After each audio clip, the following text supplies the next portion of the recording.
is Virgo. A lot of this is astrotheology, and unfortunately, our people are caught up in the stories that were taken from our ancestors, and now that was the winter solstice, now we're in the spring solstice. And the spring solstice is literally the resurrection, especially the bad winters that you have back east, and the cold and snow, and everything is barren. And now we see that the flowers are coming back, the days are longer, and the sun is out longer, and the flowers are blooming, the leaves are coming back to its trees. That is the resurrection of nature itself that our ancestors referred to as Mother Nature. And these are spiritual stories that our ancestors told around this phenomenon of the birth and the resurrection of the sun. And of course, as I said, great heroes and heroes that played a personification with that. We are a very deeply spiritual people. We created many spiritual stories that became part of the Western Judeo-Christian and Islamic culture. We could even add Buddhism, Krishna, and so on. But unfortunately, we get caught up in the mix, and we don't look at what's right in plain face, in plain sight, and that is the spring solstice and resurrection. Now, in reference to your story, why isn't it the same day as December the 25th, or related to your question? Why is it not the same time? Well, when we come into the spring solstice, and we now have moved from going into what is now called the spring equinox, and the reason why Easter is never on the same date, because it's based off of a moon holiday. Now, for those of us who know the ancient stories of Kemet, or the Netters, or the divine spiritual ones that we see or refer to as angels today, that was referred to as Tahuti. Tahuti represented the moon. Now, March 23rd will be the first full moon. How do we know when Easter is going to be? We know December the 25th is always December the 25th, because that's the lowest point where the sun starts to resurrect out of the winter solstice. Now we're in the spring solstice. How we can tell, for those who have the calendars, you can still buy the calendars and have the various phases of the moon. You have I got something that might interest you. There's some Easter Sunday, it'll be a complete full moon. That's how we can tell it'll be Easter. Follow the spring solstice, the first new moon after the spring solstice. That first Sunday will always be Easter. That's why sometimes Easter is the solstice, and the resurrection of Mother Nature is, that's the Kemetic word that we now call Mother Nature. And many stories are formulated around the spring solstice, just like when we were on the radio show, Carl, in December, we dealt with the Saturnalia and Santa Claus and all those stories that were also around the sun during the winter solstice. Now, what holiday do we have coming up? And that is, as we all know, that is the birth of Jesus and also Easter. Now, the question that when we look at the symbolism of Easter, and we see that, of course, I know when you were a child, Carl, and I was a child, we always look forward to those Easter baskets. We look forward to the Easter basket because it had chocolate in it, it had eggs in it, it had a chocolate rabbit in it, and we would go on an Easter egg hunt to look for these eggs. Generally, the eggs are colored various colors and so forth, so it was a very fun time. So, of course, as children, we didn't ask any questions about the Easter egg or the chocolate bunny or none of those things, but now that we're adults, I think it's an intelligent question to start to ask, especially if our children start to ask us, why is there a bunny in the basket with eggs when a rabbit doesn't lay eggs? Okay, what is the connection? What does this all mean? Well, we have to go back to the Greeks. When we go back to the Greeks, how did they celebrate this time period known as the spring solstice? How did they think that new life came back to the earth? They saw it through fornication. And their idea was to get a Greek female. She would nude herself, take off all her clothes, and she would paint herself. And she would run and hide.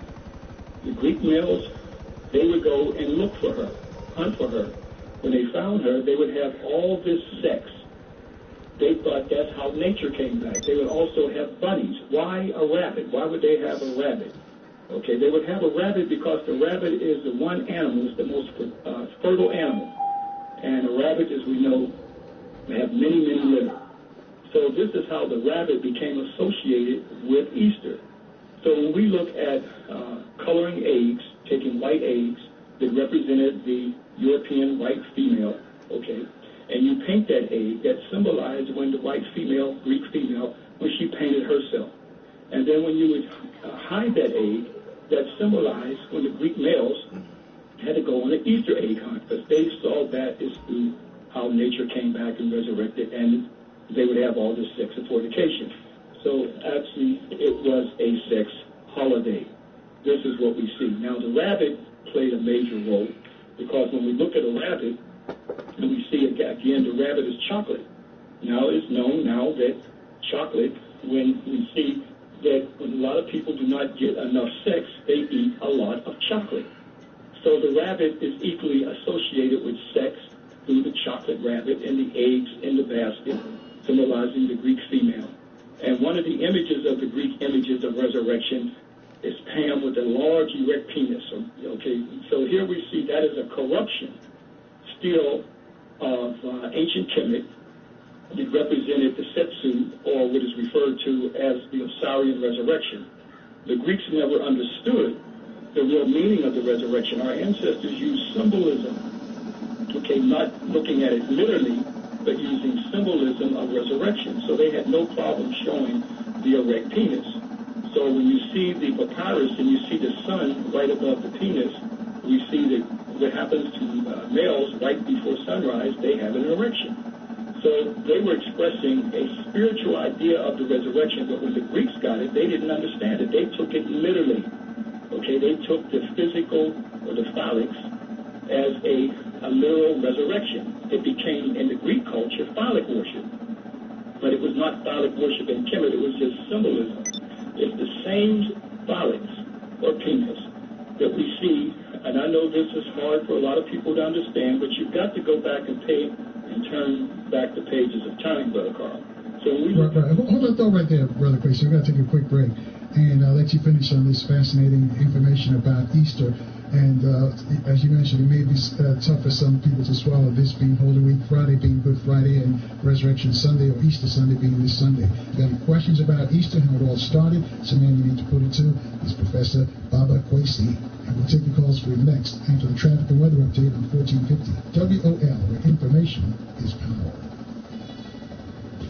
Back to the Carl Nelson Show. Washington, D.C.'s 1450 WOL Radio. And thanks for staying with us, folks. And you can be polite. The classroom is now open. The master teacher is in session. 800-450-7876. That's how you raise your hand. Speak to Baba Quasi. Tell us about Easter, how it all started, all these symbols, because they're not what they seem. So some of you may rock your world because, if you're like me, and as Brother Quasi himself mentioned, we all grew up going into church, especially on Friday, Good Friday, sometimes for 3 hours. But now this is where it really all comes from. Brother Quasi, I'm going to let you continue your story for us. Right, yeah, so we were talking about the rabbit and the eggs, and we were referring to why the rabbits and the eggs, just a quick overview. Again, this is out of Greek Orpheus, where the Greek males would take off all their, the Greek females would take off all their clothes and paint themselves and run and hide, and the Greek males would look for them, and they would have sex and fornication because they thought that's how the spring solstice came back, how nature came back, and they used the rabbit because it's the most fertile of all the animals because of its litter. And again, when we look at a rabbit is born with his eyes wide open. Okay, when you see a rabbit born with his eyes wide open, that represents the full moon. As I said, March 23rd will be the full moon. And that's how we can tell when it's going to be Easter, because it's the first Sunday that falls the first full moon after the spring solstice. That's Easter, spring solstice, resurrection. And that's what it goes back to. And so when I was talking about how the Greeks saw this around the whole resurrection, but some of it is a corruption of the spiritual stories that goes back into Kemet. And some who may not be familiar with Asar, and Asar is shown in the papyrus showing the erect phallics, but symbolizing his spiritual resurrection, where the Greeks took it literally. They saw the phallics or the penis, and it became phallic worship. So on their temples, okay, they would put the phallics right on their temples. Well, that eventually became the steeple of the church. So when you look at the steeple of the church, and you see right below the steeple, there's always a sun. Okay, so right before sunrise, okay, is resurrection. That's when males get their erection. And then, of course, when we see those who are Christians, they go to church on Sunday and have sunrise service. So again, some of this is a corruption of the ancient spiritual stories of Kemet, but when we look at the symbolism around Easter and the bunny and so forth, all this stuff is coming out of Greek Orpheus. And we're getting our children ready with the Easter baskets, then they're going to go on the Easter egg hunt. And our children might ask us one day, why aren't the eggs in a basket when a rabbit doesn't lay any eggs? So maybe some who may be hearing this can actually explain this to them. This is the real history behind the whole story. But when we look at this time period, it was a very spiritual time for our ancestors, a very spiritual time. Our ancestors going back thousands of years, and we have temples and monuments for many, many years now that I've returned back where these stories are carved in stone, where eventually, prior to the Europeans and other invasions coming in, they had thousands and thousands of papyruses, that were plundered by the Greeks who came in, that told about the ancient spiritual stories that they observed around the forces of nature. It's the forces of nature that our ancestors saw connecting the terrestrial, meaning the earthly plane, and as well as the celestial, the cosmic plane, and connecting these spiritual stories, that this is how we get a lot of these stories that now are formulated in human form. Unfortunately, they're represented as European images, which is a corruption. And we have to go back to the early Greeks who came into Africa, Brother Carl, and see that it's in Alexandria, where when we look at Alexander, the second, that our children are taught to call the great, nothing great about him. He's coming in as a plunderer. He got Aristotle to plunder the sacred libraries and temples of ancient Kemet. These are great spiritual centers. Not only was it based off of early education, spiritual, theological centers, and this is how the Greeks were introduced, or how they got an idea of many of the things that I'm actually talking about when they housed this in the Alexandria Library. After Alexander's death, the Ptolemies came in, like Ptolemy I, and they built this great library.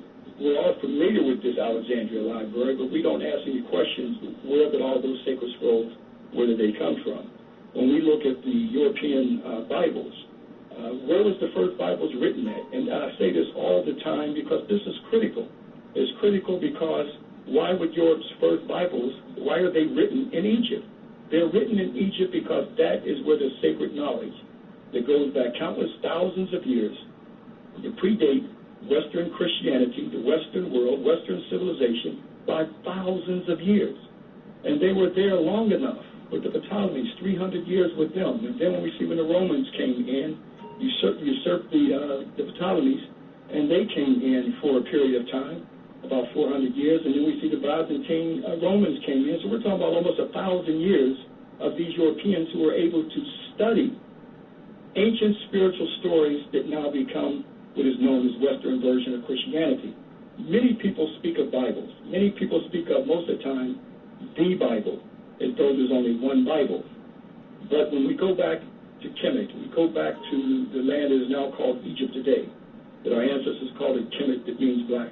We can see where these Bibles were written from the ancient spiritual and world's first sacred text. We are an ancient people.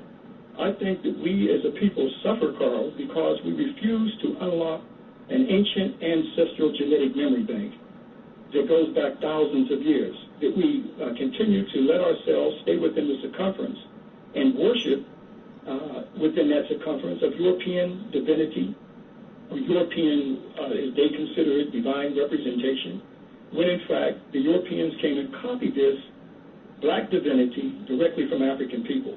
And so through the presentations that I do around the country, not only during the time of Christmas, but also during the spring solstice, as well as Black History Month and other lectures, as you had a speaker on before me, again, this is why we're honored to always come on to keep our story alive, not just in Black History Month, but 365 days out of the year.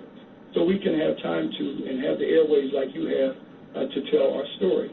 When we look at Europe's first Bible that I spoke of, like the Septuagint version of the Bible, and we look at the early African Latin Vulgate version of the Bible, Okay, this is the African Latin Vulgate version of the Bible. It's from the African Latin Vulgate version of the Bible. That's how the Europeans got the European, Latin version of the Bible from the African Bible. So these are some of the things that we are not researching when we look at how did the New Testament come about. How did Pope Damasus, got Eusebius Hieronymus, to write the new translation of the Bible that became the St. Jerome's version of the Bible. When we look at this story around Easter, and we see, even though you got the bunny in the picture, you got a whole story around the resurrection, resurrection of this European image of a Jesus. And this is the foundation of the Western version of Christianity, and I prefer to call it the Serapis Jesus, because if these ecumenical conferences that Europeans had, from copying the ancient spiritual stories of African people, the Kemetic Africans of the Nile Valley, they enabled them to formulate these ecumenical conferences in the making a Western version of Christianity. And like the Conference of Nicene in 325 AD, this is where they came together and started to create the resurrection story and created this. Jesus is Greek, by the way. Now, when we understand the early stories of the Christ and with the Christ. Oh, wait a second. Back that up a second, Brother Question. You're saying that Jesus is Greek? Because some people are saying that Jesus is black. Anyone can go to any Bible dictionary. So Jesus isn't black then? Well, I'm talking about the name Jesus. The name Jesus is Greek. Now, were there revolutionaries back there who were fighting the Romans? Yes, there were. Now, when we're talking about this whole resurrection story, born of a virgin birth, during the time of December, this is a corruption. This is stolen from ancient African spiritual knowledge. It's stolen from the story of Asar, Aset, and Haru. Here we see the world's first holy birth, where Aset gave a holy birth to her child Haru, born of Immaculate Conception. We go to the world's first holy city called Aptu, now called Abydos today. There you see the world carved in stone, the holy birth, where Aset is impregnated. And there you see the Madonna and Child at her temple of Aset, where Theodosius and Justinian tried to chisel her out, but you still see the print of the first holy birth. So that black Madonna that they worship, that is Aset that they worship in the Vatican and throughout Europe. Now, when you look at the Jesus character that they have given us, which is a corruption of the ancient spiritual story. Now, were there people who were out fighting the Romans? Yes. Who were these early African Christians who the Romans exterminated? Who were the ones who were really trying to teach us about what the Christ is, what the Christ represents? And these were the Gnostics. And the Gnostics said the Christ had nothing to do with a man. It had nothing to do with a carnalized image. The Christ represents a spiritual development in all of us. That means that we can all develop and rise up our Ka, that's the real name of it, in the Medunetra, the Ka, meaning the spirit, who the Gnostics called the Charis, who the Romans called the Christ, to rise up our spirit, to fight against tyranny and oppression. This is what the Romans feared. So they created out of this one character, from a character that was started by the Ptolemies, and that is Serapis. Serapis is a character that was started by them because the Kemetic Africans refused to accept the Ptolemies on the throne when they usurped it from the indigenous African rulers, and that's the Kemetic Africans of the Nile Valley. So this Serapis was passed on into the Roman culture. And they said, well, we'll make a Christ for them because, again, the Romans didn't understand spirituality. It's back to what I said about the Greeks. They took the phallics literally, the resurrection. The Romans equally took the physical body literally. So, in Kemet, the wrapping up of the mummy, when you go to the West Bank and you see 63 tombs there, Carl, nothing like it on the planet Earth. Some of them 3 football fields like Seti I of the 19th dynasty. Right. Hold that thought right there, Brother Quest. You got to take another quick break. I'll let you pick it up on the other side. Folks, you too can join the conversation in this classroom. Just raise your hand at 800-450-7876. All your calls coming next on 1450 WOL, where information is power. Back to the Carl Nelson Show. On Washington, D.C.'s 1450 WOL Radio.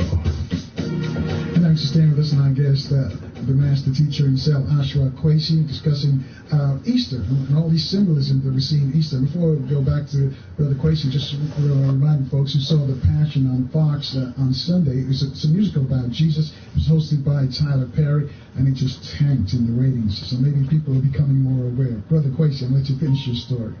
Yeah, I said, as I was saying, Carl, our African ancestors, out of the Nile Valley, when we look at the whole resurrection story, they built great monuments and temples up and down the Nile, long before the Western world and Western religions was even in existence. Yep. Like, for instance, let's go to the West Bank. Let's go to the Valley of the Kings. And let's go here, because this is where the Europeans got many ideas of the resurrection from. Here are 63 tombs there where our ancestors mummified the body for the spiritual resurrection. And that's during the 18th dynasty, and mind you that even goes back to an earlier period, to the Old Kingdom, where our ancestors, as I talked about on many occasions, in an area called Saqqara. I know we know about Rome, we know about the Parthenon and the Vatican and all these places, but let's go to places like Saqqara and to Teti's tomb, and you see the Medu Neter of the resurrection and salvation in the earliest language called the Medu Neter, long before Aramaic, long before Hebrew, Arabic, and all these other languages. And here we see the whole spiritual story of the earliest idea of resurrection and salvation. And during the 18th dynasty, they're no longer building pyramids, they're actually building down into the earth 3 football fields, like Seti 1.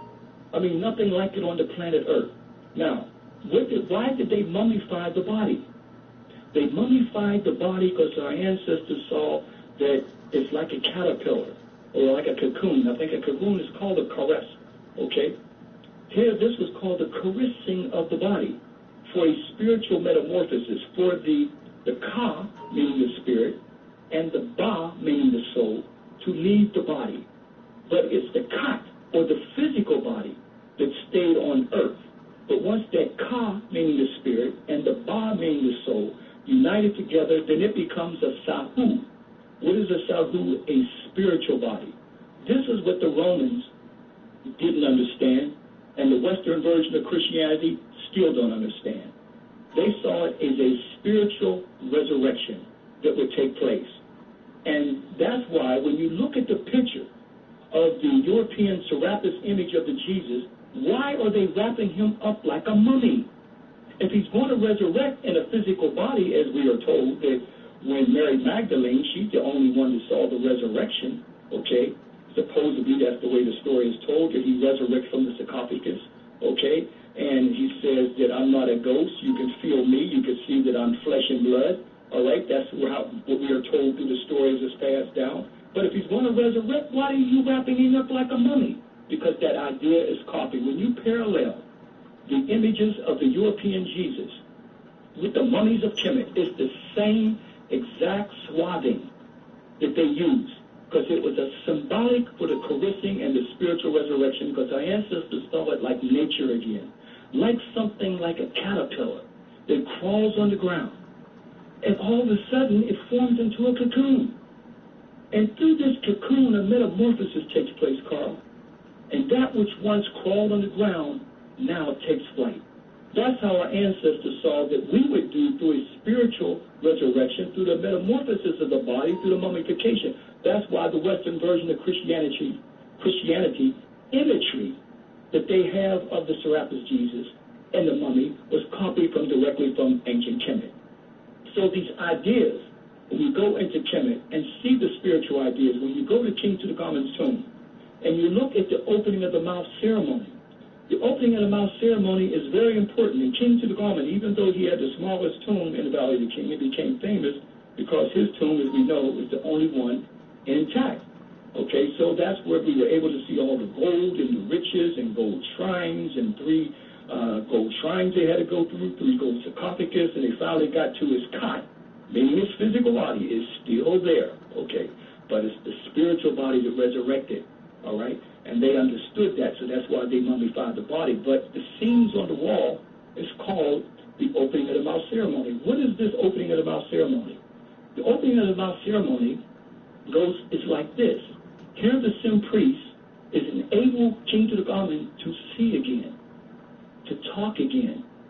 When he's raised from the dead, And there you see a Sar, the Lord of the perfect black, on the tombs.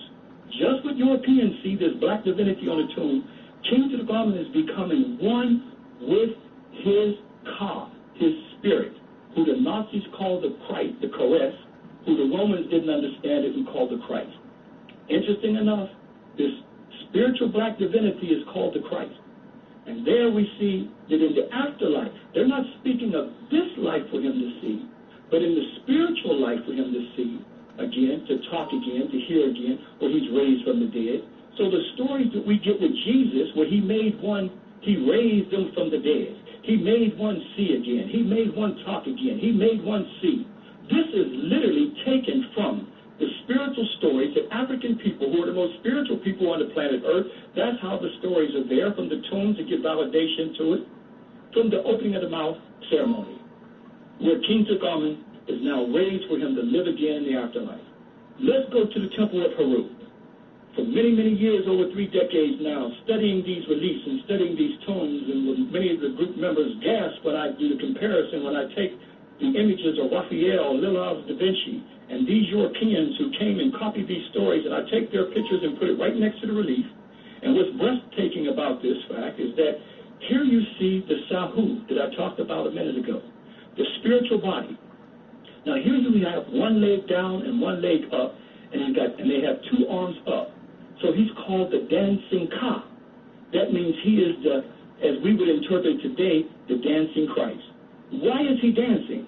Because he's in the afterlife. He's in the spiritual realm now. He no longer has the swathing on. He no longer has the mummy on, because his physical body, called the Ka, stayed on earth. But it's his spiritual body, through the opening of the mouth ceremony, for one to see again, talk again, raised from the dead, that he's now a living Ka, okay, in the afterlife. So this is why he's got one leg down and 2 arms up, okay, because he's free. Oh, wait a minute. Here we see the same representation by Leonardo da Vinci and Raphael. Here we see the dancing Christ. The same exact picture that we see of this European Serapis Jesus, known as the dancing Christ, and the most famous picture of him, of Raphael, where he's got one leg down and his arms up. And I put that picture right next to the relief, and even Europeans who happen to be passing by, oh, look at that. Look what he's showing, because they don't even notice it, okay, because they're not studying the reliefs. They're going there, and they're taught that it's pagan, it's heathen, and all these negative things. So there's a blockage to even see. That's why the church put that negative pagan and heathen in there, so the people could not see that this is where the original story came from, and they can see where they were able to copy many of these ideas from. So they did not want the people to see that. So Kemet, as well as other spiritual systems of Africa, got all these negative terms and all these negative connotations that justified their white supremacy Christianity and the enslaving of African people, because we didn't have anything worthwhile. It's only until we go back here, Brother Carl, and see where these ideas were taken from, and that's why the Gnostics were a threat to the Romans. They were a threat because the Gnostics knew that the Romans were stealing all of this and corrupting it and turning it into many of the European stories that we know in the Western world today. Even the idea that when we look at Jesus cut on the side, when he's cut on the side, oh, Carl, you know when they unwrapped the mummies, and the first thing they saw when they unwrapped many of the mummies in Kemet, that all of them had a scar on the side?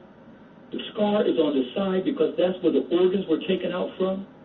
So here we see the Roman. I mean, this is why Kemet cannot. The secret knowledge and the secret spiritual stories of Kemet has been a fear, okay, in the Western Church. That's why during the time of the Dark Ages, as they called it, anyone talking this knowledge, as I'm talking now, the Inquisitioners during the Inquisition period would burn them at the stake because they feared that the people could see that the Western world came and copied many of these spiritual ideas directly from Kemet. And when you have people in some of their own, like the Catholic Jesuit priests like Ignatius Keshner, who they started talking when they started studying Kemet, and started to saying that the Catholic Church stole many spiritual ideas and wisdom and the salvation and understanding directly from ancient Egypt. And people like Giordano Bruno, who equally said that Kemet was Egypt. Ancient Egypt was the most spiritual place on the planet Earth. It's the foundation of our ideas of salvation and resurrection and many ideas that the Western Church got from there. That's what they took and set up and called in the Inquisitioners and burned him right there in St. Peter's Square. And there's a great big old statue of Giordano Bruno to this day holding a book. He's holding a book because that book represents the sacred knowledge of ancient Kemet, the sacred knowledge that they refer to as the Hermetic text.